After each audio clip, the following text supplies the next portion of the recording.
Yo, have you heard of LinkedIn Learning? If you haven't, LinkedIn Learning is an American massive open online course provider. It provides video courses taught by industry experts in a variety of subjects. Now, why am I sharing this?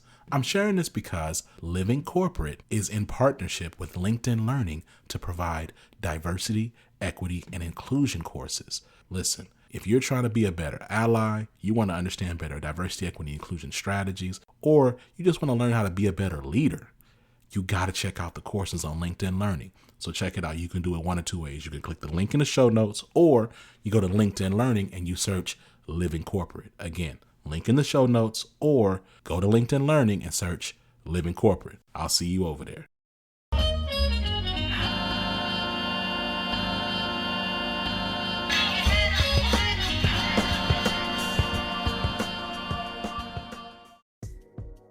What's going on, Living Corporate? It's Tristan, and I want to thank you for tapping back in with me as I provide some tips and advice for professionals.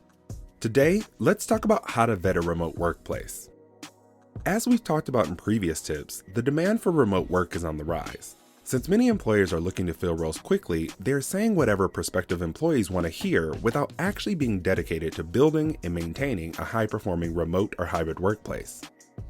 With many employers accelerating their hiring processes, it's difficult to gain insight into a company's remote work infrastructure during recruitment. But it's your job as a job seeker to assess the company's remote culture and ask targeted questions about how remote employees are treated, supported, and incorporated into the company. When the pandemic hit in 2020, many companies just started establishing their remote work policies on the fly, but had no real strategy for the future of virtual work.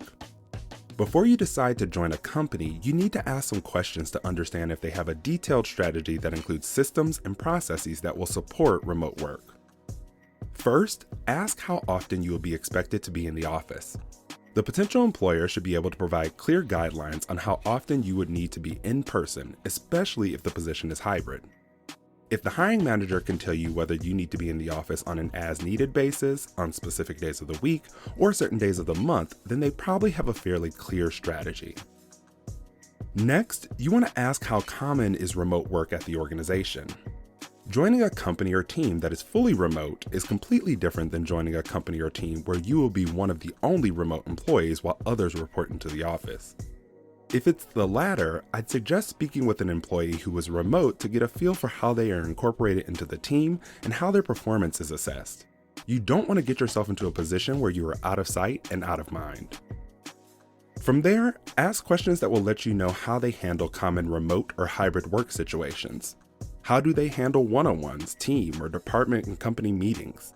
If you've ever been one of the only remote employees joining a meeting virtually while everyone else is in the conference room, you know it can be difficult for you to see, hear, and participate. This may indicate that the company doesn't really have good remote processes. Then, I suggest asking questions about the technology they have in place to support remote work. As a hybrid or remote worker, you need digital communication and collaboration tools that allow you to work asynchronously with your coworkers. The people you interview with should be able to inform you about the tools they use on a regular basis. Lastly, while many people think that remote work means never connecting with coworkers in person, most of the best remote teams know that it's important to create in-person opportunities for people to meet, create bonds, and build trust that allow the team to work more effectively. So, ask if they have any company events, annual summits, social events, co-working days, or other opportunities to connect in person. Look, as the demand for remote work continues to increase, companies will begin to post more remote and hybrid roles.